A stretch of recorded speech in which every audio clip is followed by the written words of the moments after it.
안녕하세요. 고딩영어입니다. 오늘은 수능특강 공부법을 할 건데 지금쯤 학생들이 대충 시험 범위가 다 나왔을 것 같아. 그런데 학교에 따라서 시험 범위 양이 차이가 많을 것 같은데 지금 선생님이 가르치는 학생들 중에 수능특강을 기준으로 지문이 한 150개 정도가 시험 범위 학교가 있더라고. 그러니까 기본적으로 시험 범위가 너무 많은 거야. 그리고 이제까지 너희가 1학년, 2학년 때 공부했던 방식하고 수능특강을 공부하면서 공부했던 방식이 많이 차이가 나기 때문에 이제 이 수능특강을 가지고 어떻게 공부해야 될지 학생들이 막막한 경우도 많단 말이야.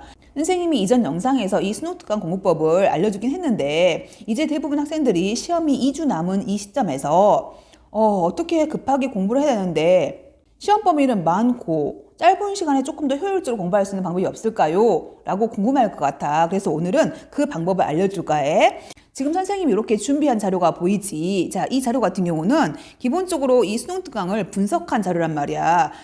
먼저 학생들이 이 분석 자료가 많이 궁금할 것 같은데 선생님이 이 자료를 다운받은 곳은 네이버 카페 올바른 선생님 연합이라고 하는 카페에서 다운받은 거야. 여기 같은 경우는 이렇게 분석 자료가 있긴 한데 말이지 아무래도 학교 시험 범위에 맞춰가지고 분석 자료를 선생님이 이렇게 만들고 있나 봐. 그래서 자기 학교 시험 범위에 맞을 수도 있고 안 맞을 수도 있어. 또 하나 방법은 뭐냐면 시중에 나와 있는 분석 자료 책이 있단 말이야. 이 책을 이용한 것도 괜찮아.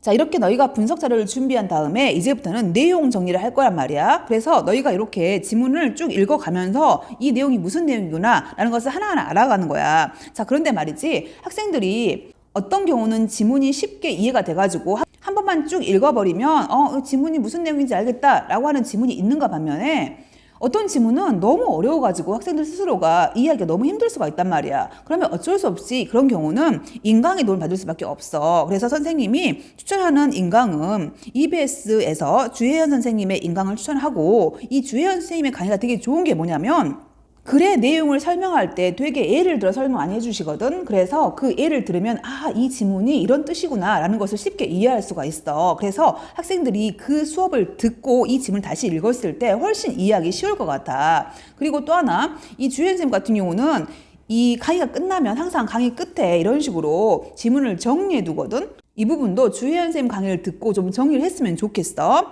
그리고 학생들이 가끔씩 그럼 모든 강의를 다 들어야 됩니까? 라고 물어보는 학생들이 있더라고. 학생들이 스스로 해석을 했을 때 빠르게 해석이 되는 부분은 굳이 인강을 들으려고 하지 마. 아니면 빨리 이해된다 하더라도 혹시 확인 차원에서 한번 듣고 싶다 그러면 2배속으로 들어서 빨리 확인할 수 있으면 좋겠지.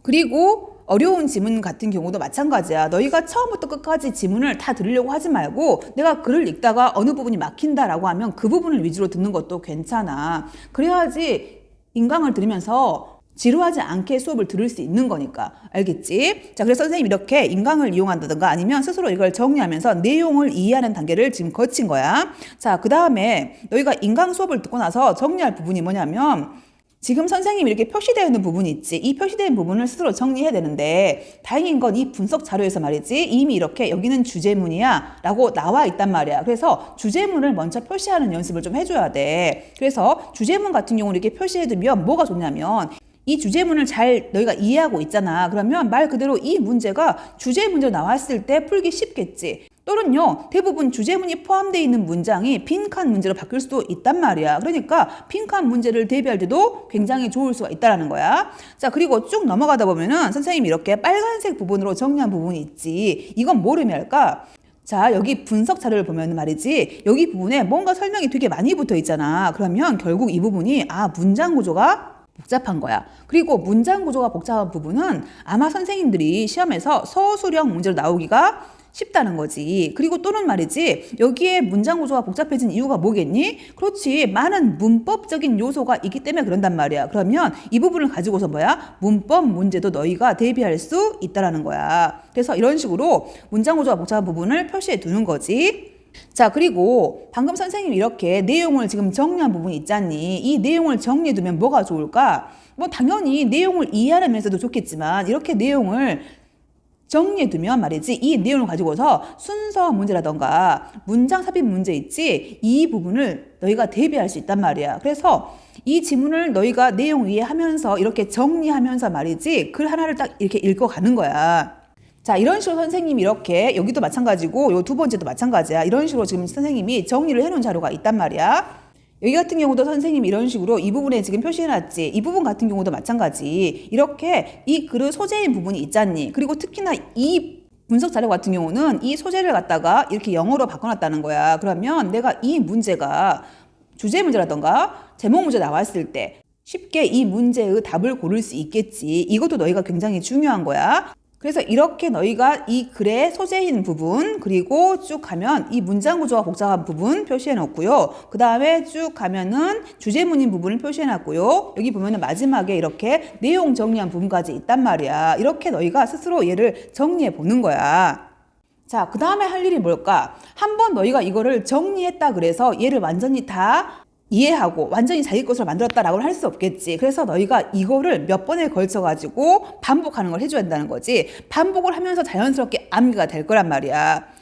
그리고 나서 너희가 이 글 내용을 대부분 다 이해한다고 했을 때 그 다음 할 일이 바로 뭐냐면 변형 문제를 푸는 거야. 자, 그러면 또 학생들이 변형 문제를 어디서 구합니까? 라는 게 또 문제 생기겠지. 선생님이 지금 보니까 방금 설명해준 올바른 선생님 연합이라는 카페에도 지금 변형 문제가 올라와 있긴 하거든. 혹시 변형 문제를 온라인상에서 구하고 싶은 학생들 같은 경우는 그걸 참고했으면 좋겠는데, 자, 선생님이 여기 또 교재를 준비했는데 말이지, 시중에 나와 있는 변형 문제집을 지금 선생님이 또 오늘 가서 봤더니 이 교재가 나와 있더라고. 이 교재 같은 경우는 전체 수능특강 교재 전체 부분에 변형 문제가 나와 있으니까 혹시 수능특강이 시험 범위가 좀 많은 경우에 이 교재를 이용해 가지고 변형 문제를 풀 수 있었으면 좋겠어.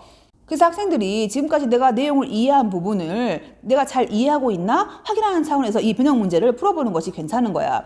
이때 너희가 조심할 게 있는데 말이지, 변형 문제라고 하는 것은 말이지, 학생들이 내가 내용을 잘 이해하고 있는지 없는지 확인 차원에서 하는 거야. 그렇기 때문에 이 문제를 많이 틀렸다 그래서 너희가 이걸 좌절할 일이 아니라는 거야. 왜냐하면 틀렸으면 다시 알아가면 되는 거니까.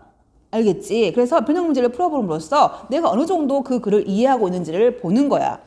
알겠지? 그리고 선생님이 저번에도 이야기를 했지만 변형 문제를 풀 때 이거 풀고 다른 거 풀고 하면서 여러 가지 문제를 풀려고 하지 마시고 하나의 변형 문제를 풀더라도 내가 정확히 알고 넘어가는 게 더 중요하기 때문에 책을 하나 사더라도 이 책을 갖다가 반복해서 보는 게 더 중요하다고 할 수 있어. 반복해서 봐가지고 답을 외우는 게 중요한 게 아니야. 만약에 답이 2번이라면 왜 답이 2번이지? 라는 것을 알아라고. 알겠지? 이 부분에 조심하면서 변형 문제를 풀었으면 좋겠어. 오늘은 학생들이 시험이 2주 정도 남은 시점에서 빠르게 이 지문을 이해하고 분석한 다음에 내가 이해하고 분석한 내용이 맞는지 이 변형 문제를 통해 가지고 확인하는 것까지를 한번 알아봤는데, 학생들이 이제 급하게 시험을 대비하고 있다면 이 영상을 보고 많이 도움을 받았으면 좋겠어. 자, 오늘도 긴 영상 보느라 수고했어. 안녕.